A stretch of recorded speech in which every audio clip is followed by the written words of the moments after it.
ગતરોજ થાઇલેન્ડ અને મ્યાનમારમાં આવેલા ભયાનક ભૂકંપ બાદ હવે ત્યાંના એક બાદ એક વિડીયો ખુલીને સામે આવી રહ્યા છે।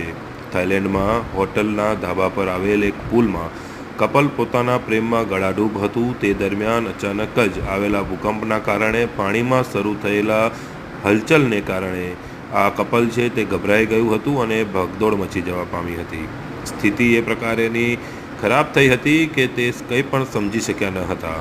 આ જે વિડીયો છે તે હાલ સોશિયલ મીડિયામાં ખૂબ વાયરલ થઈ રહ્યો છે। ત્યારબાદ જે છે પાણીના અચાનક જ આવેલા ભૂકંપના વેવ્સના કારણે હલચલ થવા માંડી હતી અને એ હદે ત્યાં ભગદડ મચી કે કંઈ પણ સમજી શકાય તેવું સ્થિતિમાં આ કપલ રહ્યું ન હતું। આ જ પ્રકારના અનેક વિડીયો ત્યાંથી ખુલીને સામે આવી રહ્યા છે જે લોકોમાં ખૂબ જ આકર્ષણ જમાવી રહ્યા છે।